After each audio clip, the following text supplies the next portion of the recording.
Hello friends, कैसे हैं आप लोग। उम्मीद कर रहा हूं आप सभी लोग अच्छे होंगे और पढ़ाई कर रहे होंगे। हमारी मॉडर्न हिस्ट्री की सीरीज चल रही थी और इसमें हमने प्लासी के युद्ध के बारे में यानी बैटल ऑफ प्लासी के बारे में देख लिया था। आज हमारा एक छोटा सा टॉपिक है मीर जाफर के बारे में। पिछली वीडियो में देखेंगे तो आप लोगों को मीर जाफर के बारे में पूरी जानकारी मिल जाएगी कि कौन है वो। यहाँ पर थोड़ी सी उसके शासन के बारे में, क्योंकि मीर जाफर इससे पहले नॉर्मल सा सेनापति है या सेना नायक है, उस तौर पर हम जाने थे उसे। इस समय मीर जाफर नवाब बन चुका है सिराजुद्दौला को मरवा करके। तो हम तो अब हम नवाब मीर जाफर के बारे में जानने वाले हैं। ठीक है, हेडिंग बनेगी आप लोगों की मीर जाफर। ये नवाब बनता है 1757 से लेकर के 1760 तक। ठीक है, क्योंकि 1757 में प्लासी का युद्ध हुआ है और इसी समय सिराजुद्दौला को हरा करके ये नवाब बना है। मीर जाफर नवाब बनता है। ठीक है, अब इसके बारे में कुछ फैक्ट्स जानते हैं और बहुत जल्दी कंप्लीट हो जाएगा ये टॉपिक। पहला फैक्ट क्या है कि जब ये नवाब बना है उसी समय अच्छे से उपाधियां क्या क्या दी गई हैं। तो इसे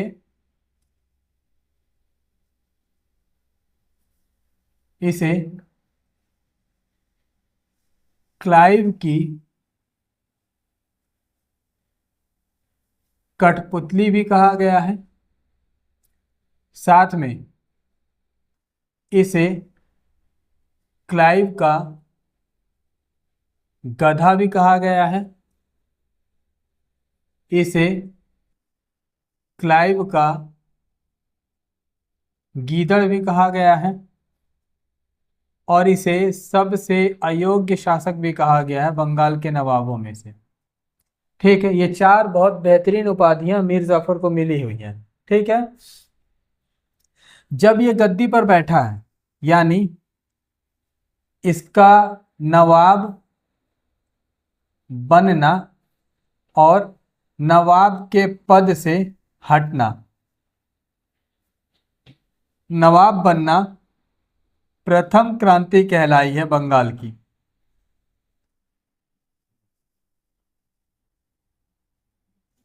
बंगाल की प्रथम क्रांति और पद से हटना बंगाल की दूसरी क्रांति कहलाई है या कहा गया है। ठीक है, हम पढ़ रहे हैं मीर जाफर के बारे में। 1757 से 1760 तक ये नवाब बनता है। इसे क्लाइव की कठपुतली कहा गया है, इसे क्लाइव का गधा कहा गया है, इसे क्लाइव का गीदड़ कहा गया है। ये सबसे अयोग्य शासक है बंगाल के नवाबों में से। इसका नवाब बनना बंगाल की पहली क्रांति या प्रथम क्रांति कही गई है और इसका नवाब के पद से हटना या नवाब के पद से हट जाना बंगाल की दूसरी क्रांति कहा गया है। इसके काल में एक बहुत बेहतरीन घटना हुई है जो मॉडर्न हिस्ट्री में इंपॉर्टेंट स्थान रखती है। क्या? इसी के काल में इसी के काल में एक नीति की शुरुआत हुई थी। कौन सी? सभी लोग इसे जानते हैं, फूट डालो और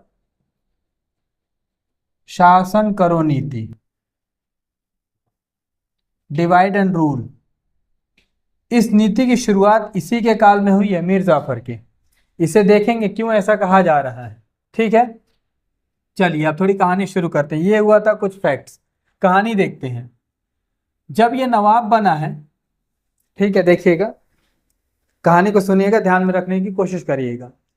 जब ये नवाब बना तो नवाब किसकी मदद से बना है? ये अंग्रेजों की मदद से।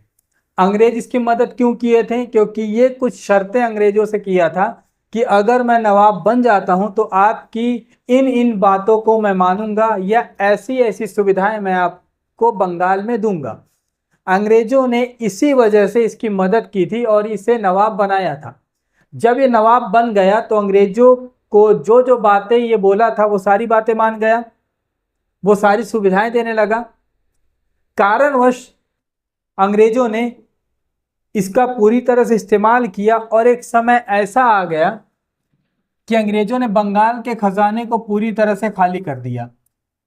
यानी बंगाल का खजाना पूरी तरह खाली हो गया। बंगाल का खजाना क्या हुआ? पूरी तरह से खाली हो गया।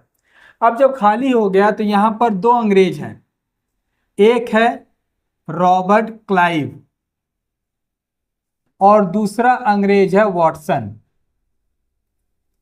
ठीक है, जब अंग्रेजों ने इसके खजाने को इतना लूटा कि खजाना पूरी तरह से खाली हो गया, तो रॉबर्ट क्लाइव और वॉटसन इसके सामने आते हैं और इसे एक एडवाइस देते हैं, एक सलाह देते हैं कि देखो एक काम करो, तुम्हारा खजाना खाली हो गया है तो कहीं से तुम पैसे बचाने की कोशिश करो। और पैसे कहाँ से बचेंगे? कुछ पदाधिकारियों को तुम पद से हटा दो। अगर पद से हटा दोगे तो उन्हें पेमेंट नहीं देना पड़ेगा, सैलरी नहीं देनी पड़ेगी, वेतन नहीं देना पड़ेगा, तनख्वाह नहीं देना पड़ेगा, तो आपका खजाना कुछ हद तक बचेगा। ठीक है, इसने इस बात को मान ली और अंग्रेजों ने सजेस्ट किया 3 लोगों का नाम। ठीक है, कौन कौन से 3 लोग थे? पद से हटाने के लिए 3 नाम दिए गए। ठीक है, पद से हटाने के लिए कितने नाम दिए गए? 3 नाम। ये 3 नाम किसने बताया था? अंग्रेजों ने बताया था, यानी रॉबर्ट क्लाइव और वॉटसन ने बताया था।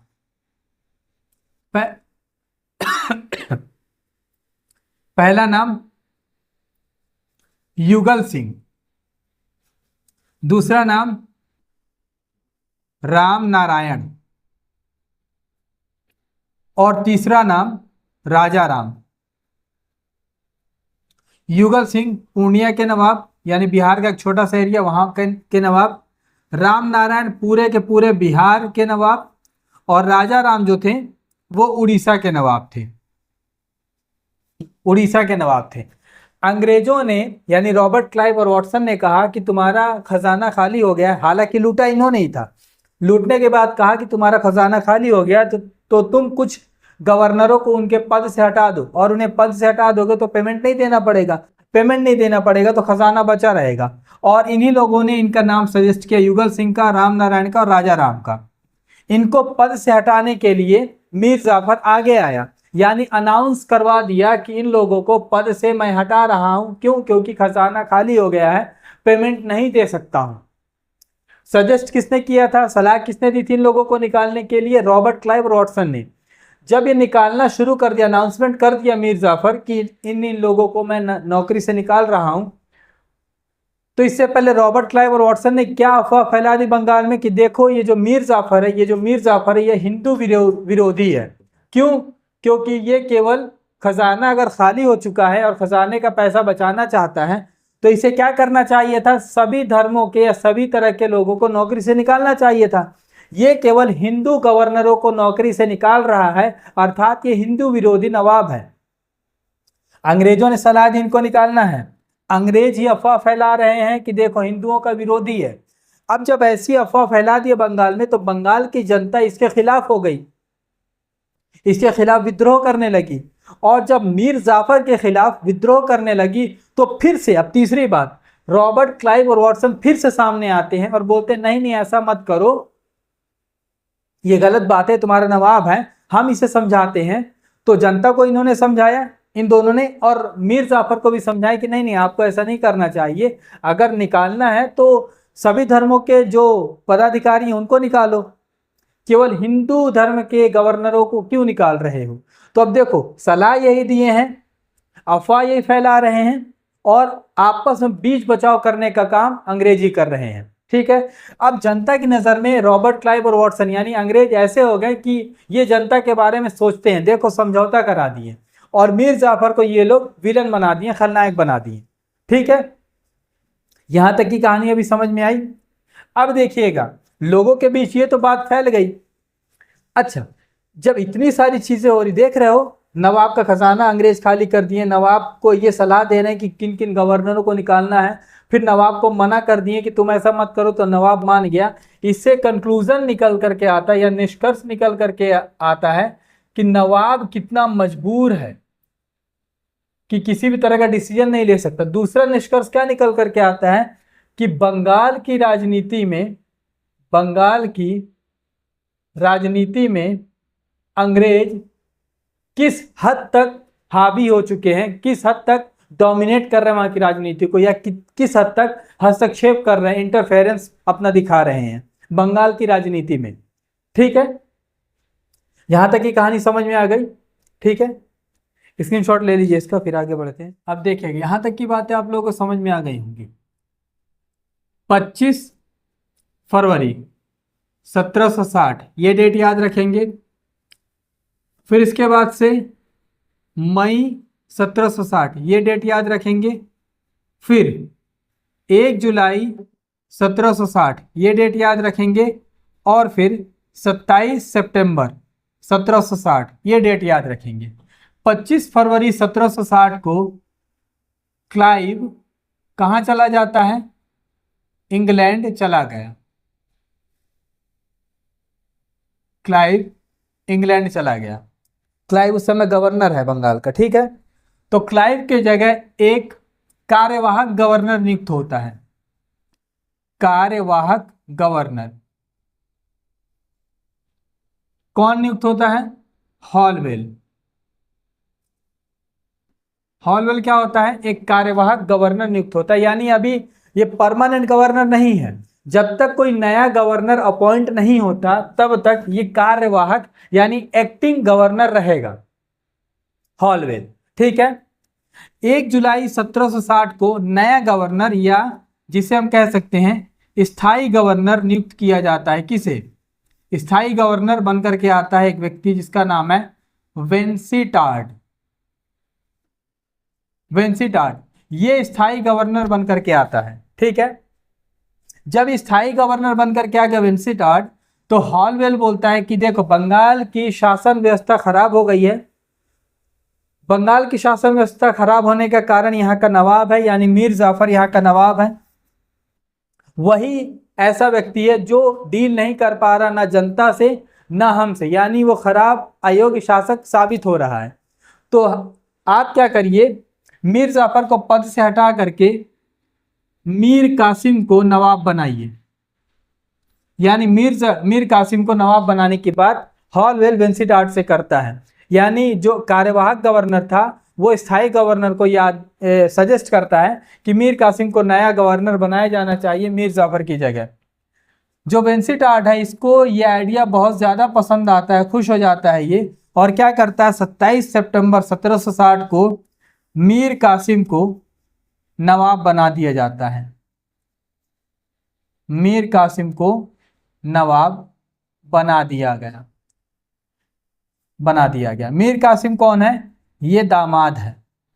किसका दामाद है? यही मीर जाफर का।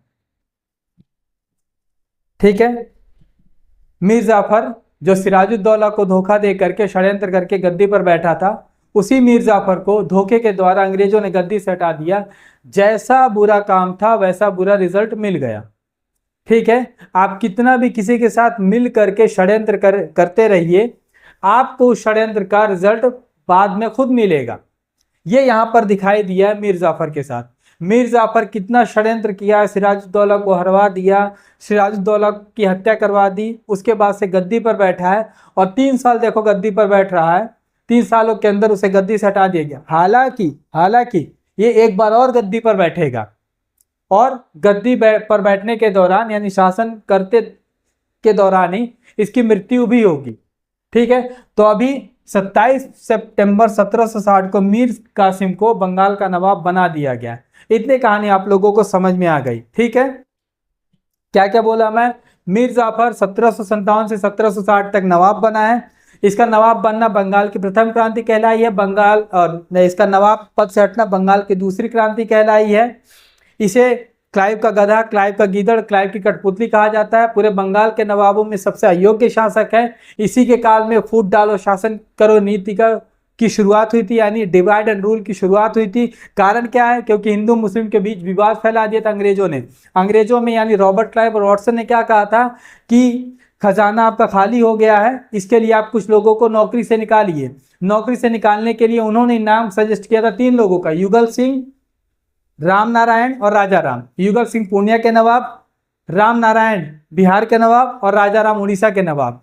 जब ये निकालने लगा, अनाउंस करवा दिया, तो रॉबर्ट क्लाइव और वाटसन अफवाह फैला देते हैं कि देखो केवल हिंदू गवर्नरों को ये नौकरी से निकाल रहा है। और जब लोग विद्रोह करने लगे तो मीर जाफर को मना कर दिए रॉबर्ट क्लाइव और वाटसन कि तुम ऐसा नहीं करो, क्यों हिंदू मुस्लिम के बीच विवाद वाला काम कर रहे हो। जिससे पता चलता है कि बंगाल की सत्ता कितनी खराब हो चुकी है। अंग्रेज दीमक की तरह बंगाल की सत्ता के आंतरिक मामलों में भी हस्तक्षेप कर रहे हैं। ठीक है, इसके बाद से रॉबर्ट क्लाइव जो है वापस चला जाता है इंग्लैंड 25 फरवरी 1760 को। मई 1760 में कार्यवाहक गवर्नर हॉलवेल को नियुक्त किया गया। हॉलवेल वेंसिटार्ट जो स्थायी गवर्नर बनकर के 1 जनवरी 1760 को आया था, उसे सजेस्ट करता है कि मीर कासिम को नवाब बनाओ, क्योंकि कचड़ा नवाब है मीर जाफर, कोई काम नहीं कर पा रहा है। जिस कारण से मीर कासिम को नवाब बना दिया गया 27 सितंबर 1760। अब मीर कासिम क्या करेगा, ये बंगाल के नवाबों में अलीवर्दी के बाद दूसरा योग्य शासक माना गया है। बहुत अच्छे काम करेगा, अंग्रेजों से विद्रोह भी होगा, कई तरह के युद्ध लड़ेगा, जैसे कटवा का युद्ध, उदय नाला का युद्ध, बक्सर का युद्ध, ये इसी के काल में होगा। ठीक है, तो देखेंगे कैसे मीर कासिम और अंग्रेजों के बीच विवाद होता है, जिस विवाद के कारण आगे चल करके मीर जाफर नवाब बनेगा, बक्सर का युद्ध होगा, ये सारी कहानियां। तो वीडियो पसंद आई हो तो सब्सक्राइब करिएगा, लाइक शेयर एंड कॉमेंट करिएगा। बाकी बातें अगली वीडियो में। Thanks a lot, bye, take care, खुश रहिए और पढ़ाई करते रहिए, अफवाहों पर ध्यान न दीजिए। Thanks a lot.